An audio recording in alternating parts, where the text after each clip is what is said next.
ZLMA, pronounced Zelma, ZVM and Linux Modern Administration. My name is Mike MacIssac, aka Don Quixote. I'll explain that. I was going to read the abstract, but I thought it was too long, so I gave it to ChatGPT. I said make it shorter. Okay. ZVM and Linux are a strong duo, but 3270 skill admins are becoming scarce. The ZVM and Linux Zelma project offers modern web interface for self-service.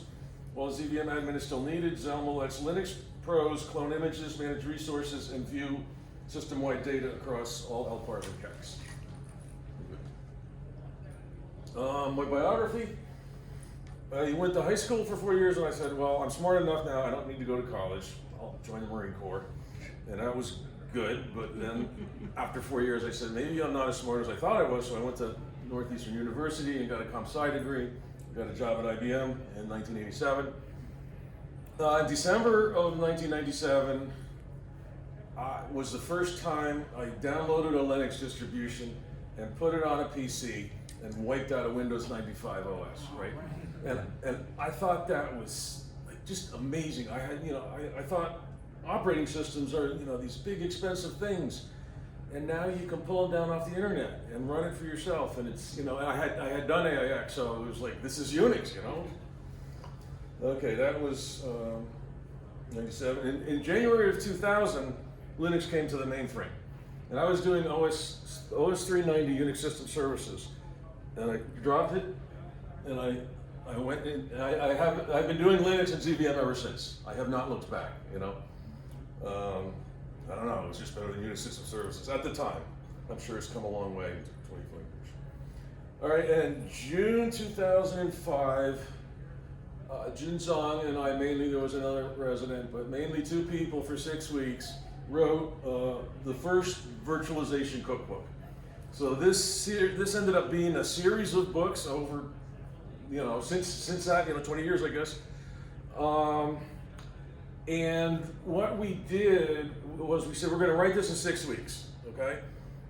And, weeks 1 through 5, we're going to write the book. And week 6, the Monday and Tuesday, we got a team of 2 usability testers. And Wednesday and Thursday, we got another team of 2. And I was really tired of writing the book at this point. I did not feel like doing 2 usability tests for 4 days. But it paid off, because when you hand somebody your technical documentation, and you try to be a fly on the wall and watch them, you learn a lot about where you wrote it well and where it could be improved. So, and the model is you get the virtualization cookbook, you get a new ZVM system, you have disk, you have TCP/IP addresses, you have memory, but at the end you have Linux running and cloning. So that's what I'm hoping we can get to. I'll come back to that. Then I left IBM, went to Innovation Data Processing, and that was kind of a ZOS shop. But I really wanted to be a customer. So I left them and I went to ADP. And now I'm a real customer. And the first week they said, Mike, there's a DR test. You have to sign on Saturday at 11:30 p.m. and we should be done by 3 a.m. on Sunday. I said, did I sign up for this? That comes under the heading of be careful what you wish for, because you might get it. But no, I'm joking. It was a good job. And now I'm a consultant with Sine, Nomine, and I'm still doing ZVM and zLinux. Oh, and my Spanish teacher in high school would say Quixote, Don Quixote. But this is quixotic. So some people have accused me of being quixotic. So exceedingly idealistic and unrealistic in pursuit of noble but impossible goals. So, I'm trying to slay this windmill of Zelma. And here we are after 25 years. I'll keep going. The goal, so, modern GUI, like browser-based, right? Centralized all of the data on one LPAR. At ADP, we had 60 LPARs and about 6,000 zLinuxes, okay? So do you want to go look at your data in 60 different places, or do you want to be able to get to it from the same place? Or 2 places? Okay, well architected. A relational database for speed. I wrote Zoom, before Zoom web conference stole the name. but I use the Linux file system as a database. It's pretty slow. Relational databases are blindingly speed.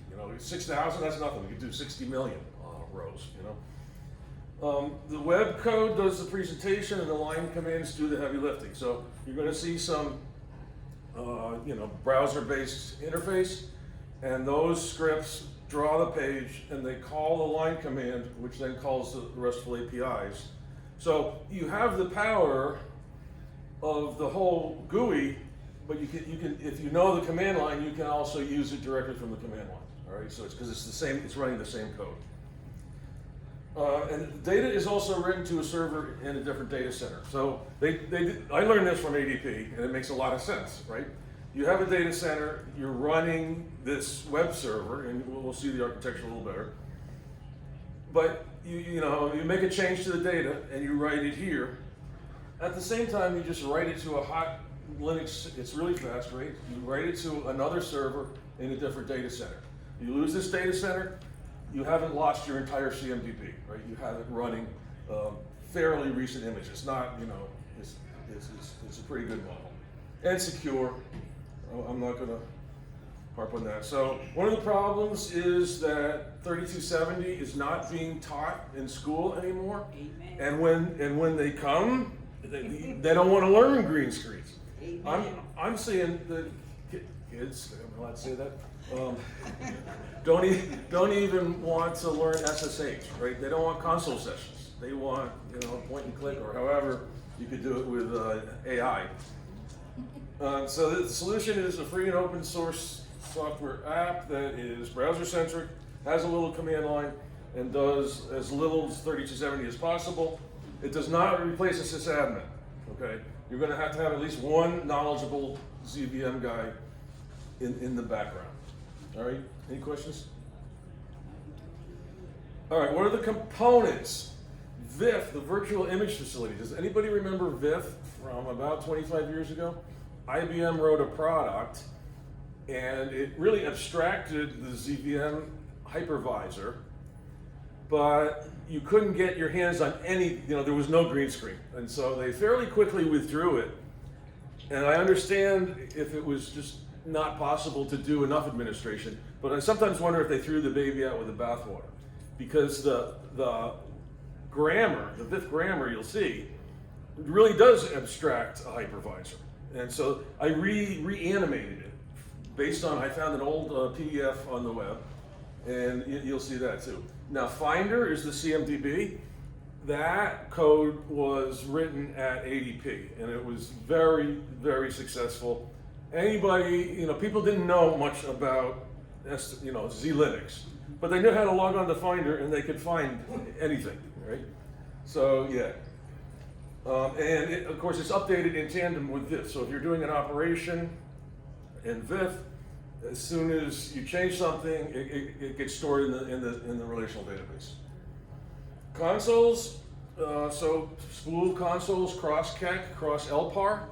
Again, if you have 60 LPARs, do you want to be logging on to 60 different 3270 sessions to get to all your console data?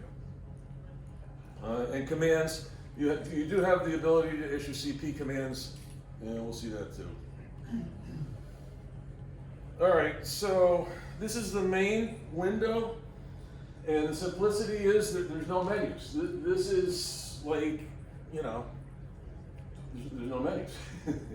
And you don't really need the home page much. All right, let's go to the VIF page. Okay, so this is pretty much the grammar that IBM wrote both in 2000. But what we realized is that object image was overloaded too heavily, because image, I think, is more commonly associated with a golden image. Like that's a snapshot of Linux, where most of the operations that we're doing are really virtual machines. So it may have been a better virtual machine facility, but we didn't change the name. But we did change the grammar. So there was no VIF VM. All of image and VM was using the image word. Okay, hype is for hypervisor. So this is all the ZVM stuff. And query, obviously, querying different things, and be able to operate on disks. So, you know what I'm going to do? I'm going to hop. I like VIF hype collect, so I'm going to hop out and go over to a browser. And this is live. Cross your fingers that it's still working. All right. So I'm going to do VIF hype collect, and that's going to run for about a minute. So now I'll go back to that, and I'll do Shift F5. Okay. So create VM. Remember I said the interface is simple. I mean, that's it. I've seen cloning software where you have 8 or 9 screens. You know, you're putting in one piece of information on each screen. All right, it should be very simple, right? And I think that is. Okay. Oh, architecture, right?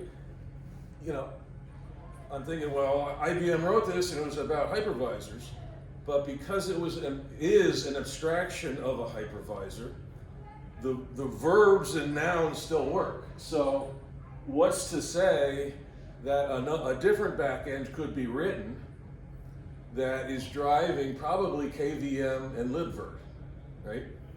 So you could, when we were at ADP, we wrote a front end similar to this, not quite as simple.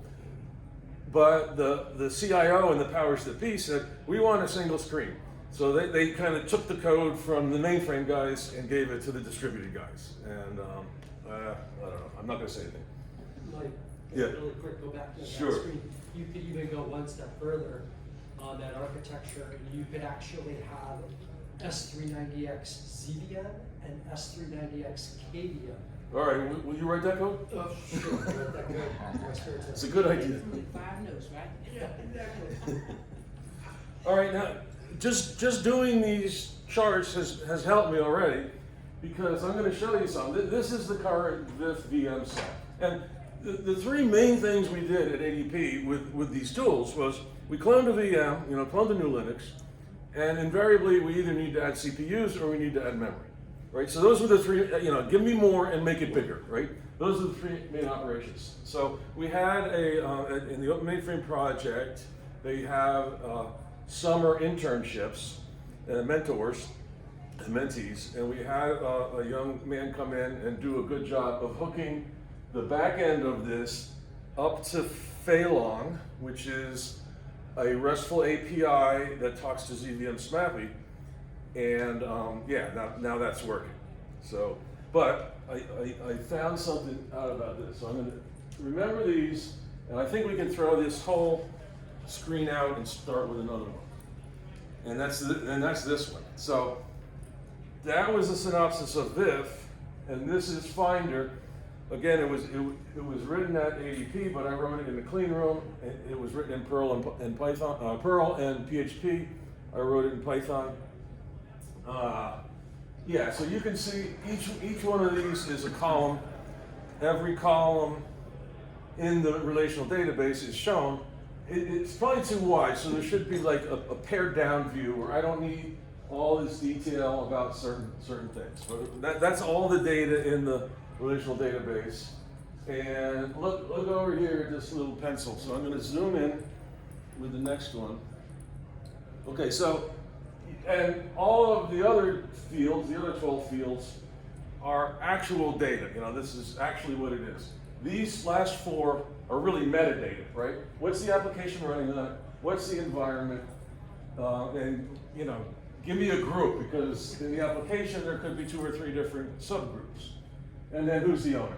So you click on this, and you can modify the data on the fly. And it was really easy in Python. I thought it was going to take like a couple of weeks. You find a library and you're able to do this pretty quick. All right, but here's what I want. I'm going to go back a page. Back. All right, so what if you click on the pencil, and these 2 CPUs and memory become read-writable? You don't need that other screen, right? So if you want to do any editing, you can edit the metadata, but you can also change the memory and CPU. So that is not going to be too hard because the whole back end is written. All right.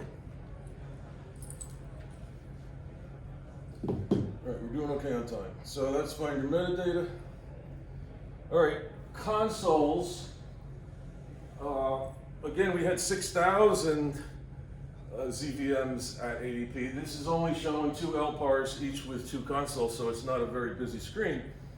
But basically, every console that you spool to zLma is going to show up on this page. All right, it's just in a file system. It just reads the files. The one directory is the name of the LPAR, and the console file is maybe the directory is the name of the LPAR, and the file is the name of the virtual machine. And so you spool all your console data to there. So if I'm going to drill down into a zLinux, it comes up, and I was amazed that cascading style sheets, I got the right combo of green and black, and I'm like, wow, a green screen with about 3 or 4 cascading style sheet entries. So this is a console, and this is not live, but maybe we could try this. So you can spool your console right from the browser, and you can search. Okay, so here's an example of searching, and that can be very powerful. All right, any questions on consoles? All right, and line commands. So, again, you got 60 LPARs, and let's say you want to see how busy they are, in a snapshot. So you select all 60, and maybe you do the IND command, CP indicate load. And it will go through all of the LPARs and run that command. So we thought about trying to do CMS commands, but it's too tricky. All right. Now, the architecture. This is a complicated chart. So it's showing one Linux on one LPAR. So it's on a different KEK. So KEK CPU A and KEK CPU B, different LPAR. Obviously, if you're on a different KEK, you have to be on a different LPAR. And the user ID is Linux admin. So we in the Red Book, we did a Linux main. And that's kind of the CMS for all Linux. So whenever you need CMS, punch files, if you need to install and put a kernel and a RAM disk, you put them on the Linux main. But every LPAR has to have a Linux admin, and it doesn't have to, but it's strongly recommended that you set up SSH key-based authentication.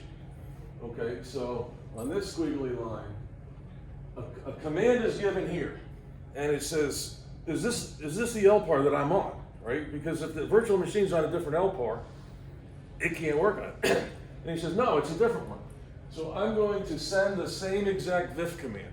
So same VIF command is passed, and it's run on the proper LPAR, all right? And that's, it's a pretty simple model, but it's how you can do distributed computing and get all the data in one place fairly easily.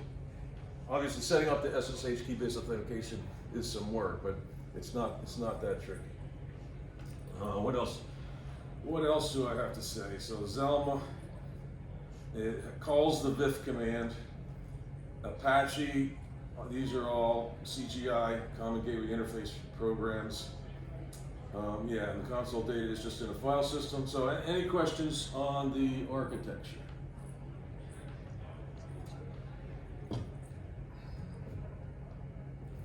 All right, so I'll just go through some of the commands. VIF hype collect, basically, if something's wrong with your Linux and you need to call and open a ticket with IBM, you run this command and it gives them a large amount of data about your environment, all right? VIF hype disk add image, so that's adding disk space for golden images. And add paging. I suppose we could add spool too, but in general you don't have to add spool. But certainly, if you want a new golden image, you need space.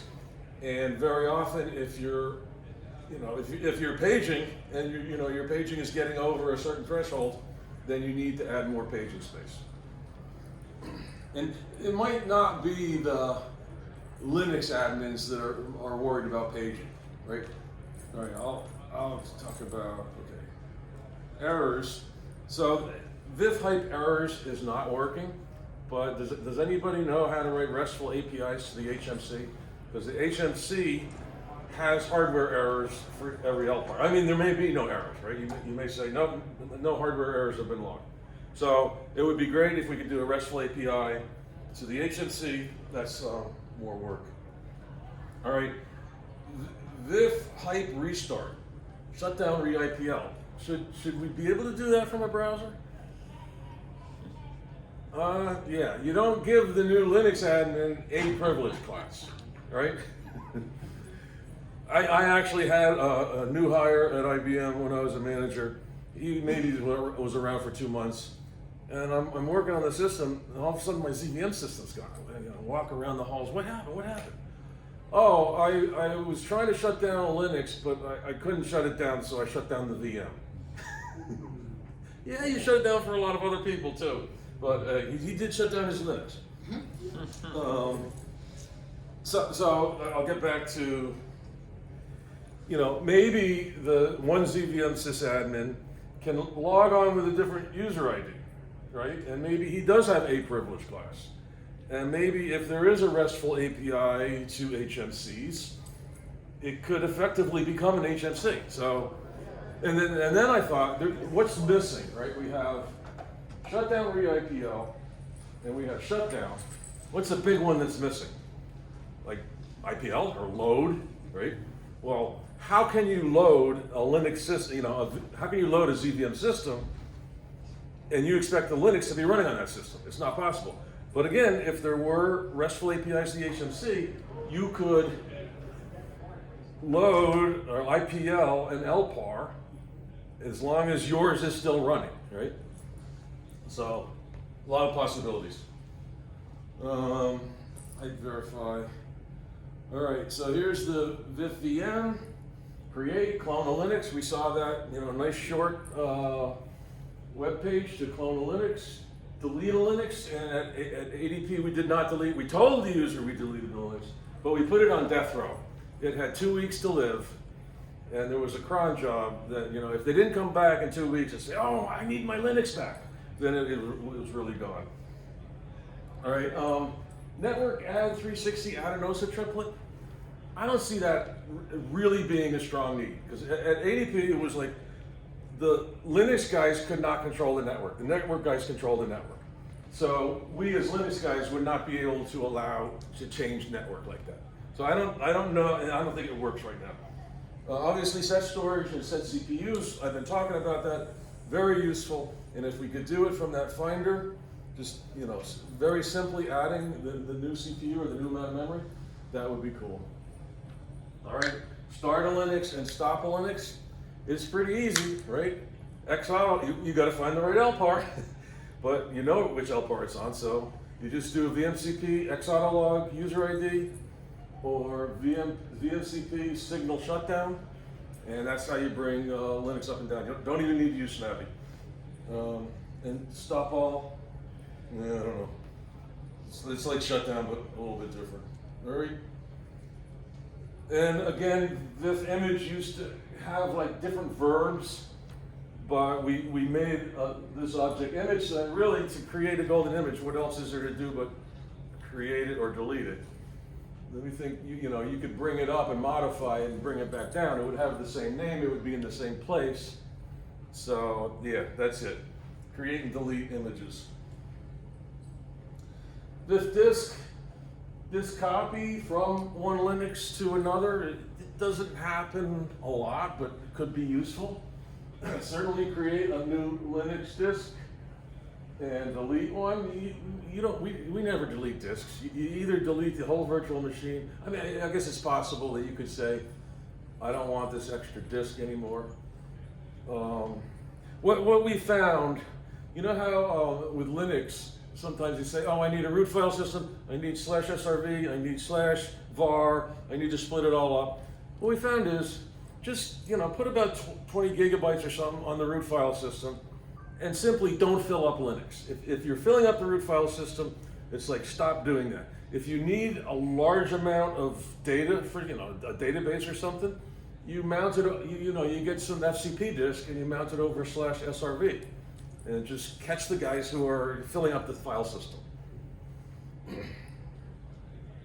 All right, diff query all, I think that's working pretty good. Query disks, query CP query networks, that's useful. Paging to see how much you're paging, and I'll show you another thing on paging.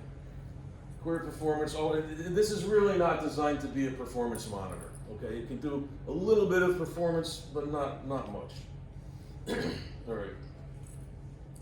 All right, so let's go back to what I started. How are we doing on time? Pretty good. Come on. All right, so this is the output of VIF hype collect. So this is an old Linux, old VM. We're only in 7.1. It's a ZFCP, ZPDT, excuse me. So query processor, query alloc direct, map, page, spool, tdisk, query names, who's logged on, query reader all, that's to see if you've got dump jobs. Query time 16:25, so that was about 16 minutes ago. Yep. Query CP load, okay. Indicate load. All right, but here's one that I'm a little bit proud of, and that is Virtu-Real. Anybody use the Virtu-Real exec to query how much you're overcommitting memory? Okay, so this is it. If it's less than 1-to-1, then you're not overcommitting memory, and your system is probably not paging, right? So, but ZVM is talented at allowing you to overcommit memory. At ADP, we went up to like 1.7, 1.8, and maybe in production a little bit lower, 1.2, 1.3. So, yeah.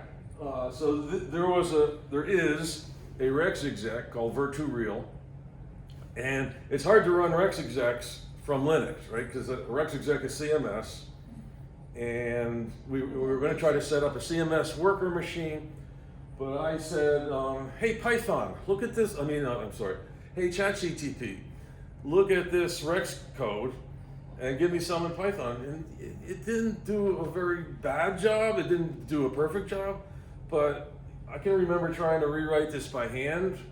And it wasn't even in Python back then, it was in Bash, right? It took me like 2 weeks.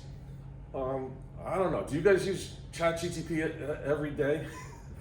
I think I'm 2 to 3 times more productive with ChatGTP, just having it start all the code, So anyway, this runs in the Linux side because it's been rewritten in Python.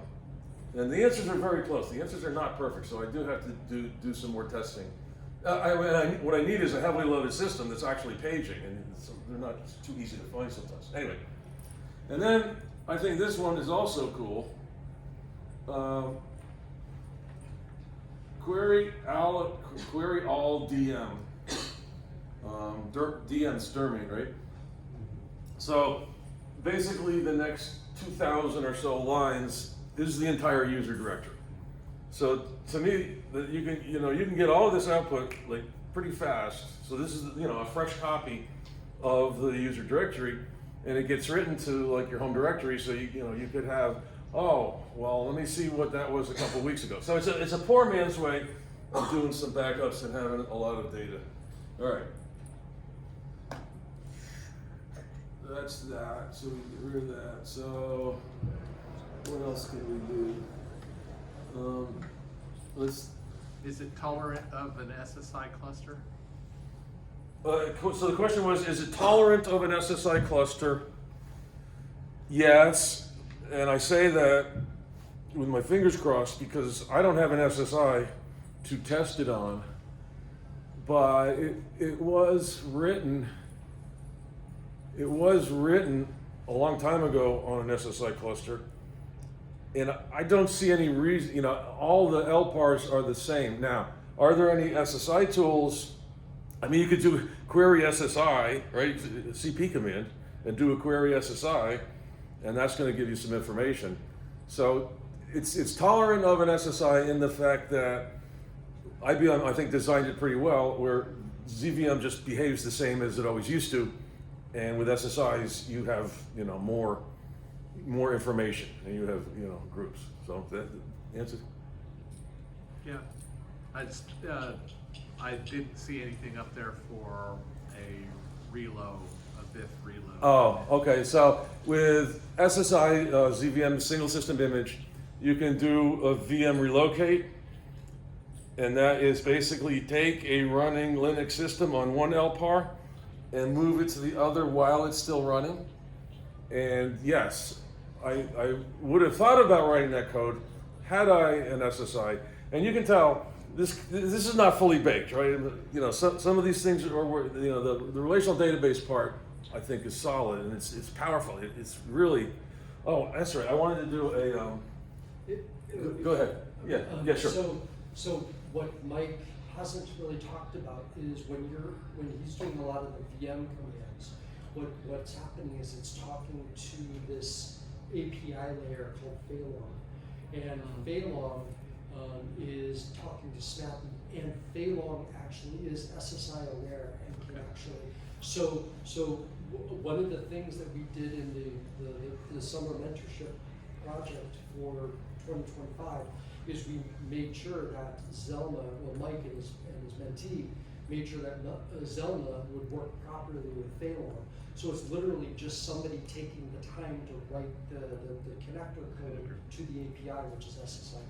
Okay. And Mike Friesenecker, you're speaking on Phaelong, right? Right after your Right after this, I'm so, talking yeah. about Phaelong, so you'll get to see the underlying stuff that makes this stuff work. Okay, so what I wanted to do is a demo of, and let's go to Finder. And this is on a ZPDT, so it's not the fastest, but that wasn't too bad.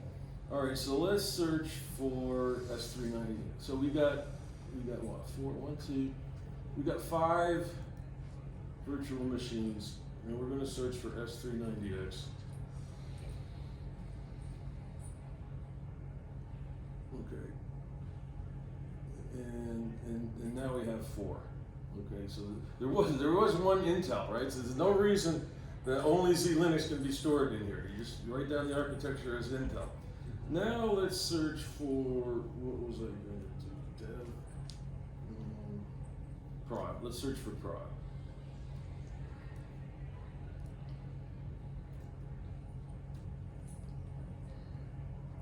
You can do controllers. Okay, and there's only one in prod. But did anybody notice what just happened? Okay. We searched on 2 different columns, right? The first one came back and it brought back the architecture that's S390X. But the next one came back, it brought back prod. And the first time, this was how Finder was written. I didn't come up with this idea, but the first time I thought about that, I said, well, that's kind of dumb. You don't search on every column.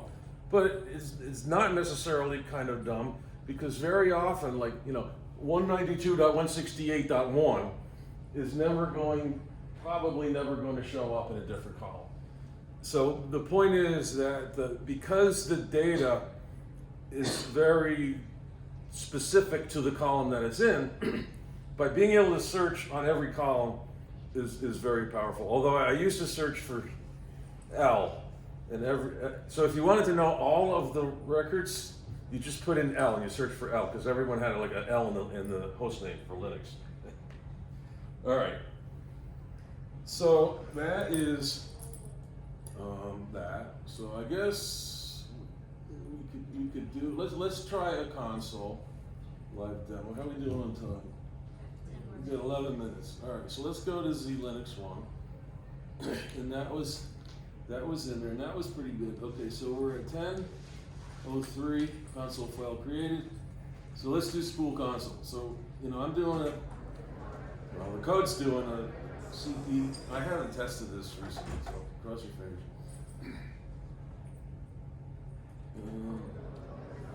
Yeah. All right. All right. Yeah. All right. So let's that's enough of the live demo. Let's go back to the charts and we'll finish up. No, that's not what I want. That's what I want. Shift F5. Switch down. Shift F5. Okay. So what I've been talking about has been Zelma. But there's a ZVM, so there's an open mainframe project, ZVM community tools, and Zelma is a subdirectory. Okay, originally I had Zelma on my own, and also what we've been doing is trying to get ZVM people who are going to retire, like me. You know, you don't see a lot of black hair, you see a lot of gray hair, and if they leave their code on their personal GitHub site and they don't have access to a ZVM, that by definition is abandonware, right? So we started an open mainframe project, ZVM community tools, so it has Zelma, and also I wrote about 25 or 26 Rex execs, so I maintain this. So there's a bunch of cool Rex execs, and a lot of them are like Linux commands, like def and grep. So if you can do some Linux commands on ZVM, that's cool. Which, and man, I got man pages. And I think man brings up ZVM help better than ZVM help does, but I'm biased. Okay, and also Phil Smith, the third, the DMS command, it's kind of like the history command, but it's pretty powerful, although to be honest, I haven't used it, it's on my list of things to do. But you know, there's another piece of code, the Phil Smith, and then Rick Troth is trusting others with PGP keys. So he wants people, ZVMers, to put their PGP keys out, so we know who we're talking to, right? Okay, so that's some of the other software. And what is next? Is this code dying on the vine? But actually, Mike and I had a good conversation about, no, we're not going to let it die on the vine, right? I'll come back to the virtualization cookbook. I don't know how to convince IBM. You know, I think it used to cost like $100,000 blue dollars. So $100,000 to create a red book, which sounds like a lot of money, but for IBM, you know. So I sent an email. We were on an open mainframe project call, and I said, "Is there anybody?" You know, I thought the person I was speaking with was from IBM, but they were from Kyndryl. But there was an IBMer who came up and spoke, and we emailed, and I said, you know, hey, can we make this into a red book, because it will really give it some more momentum. But they need some executive buy-in. But Mike Friesenegger and I were just talking, and we're saying, well, if the red book doesn't happen, we're going to keep chugging along. So, yeah, and that's it. Question? I have two questions. One was based on a remark that you mentioned. You mentioned you converted a Rex program using ChatGPT to a Bash script or Python. I did it by hand in Bash like 3 or 4 years ago before ChatGPT was around, and it took me like 2 weeks. I did it to Python using ChatGPT, maybe 2 days. Was it close? The accuracy Oh, part? the numbers? Yes, they were I think there were just some rounding errors.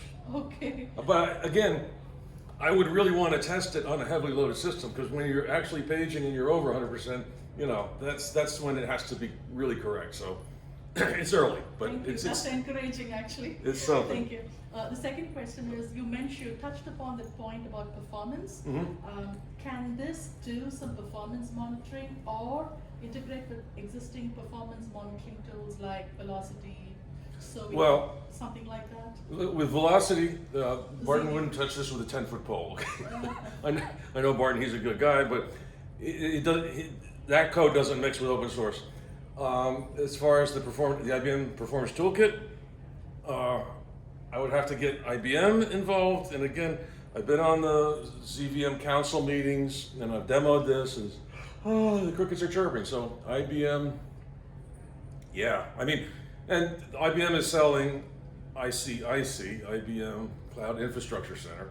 So, you know, this could very well compete with that. And maybe they don't want to see this. I don't know. I have no idea. But yeah, it would be doable, but you'd have to have buy-in, and you're not going to get it from Velocity. I don't think you'll get it from IBM. Do you want to write that code? All right. Any more questions? Go ahead. On one of your screens, you had a reference to Grafana. Does somebody have these are the steps for setting up Grafana on Linux on C? The reason those were named Grafana is because that's what we were going to do, but somehow that project didn't, get funded. Yeah. Okay. Yeah. So no, I kicked the tires of it, but it would be good to be able to write that. There's so many things to do, but only so much hours in a day. Okay. Thanks. All right. Happy hour in 5 minutes. Okay. All right. Well, thank you very much. I'm going to make a shameless plug. You got to see the front end, what Mike and his mentee worked on over the summer. If you want to see what's happening underneath the covers, and you want to see what Feilong is all about, that would be my session next. So, but I know that there is the happy hour is coming up here pretty quick. So, happy hour? I'd be at happy hour if I could. All right. Thank you very much. Thank you.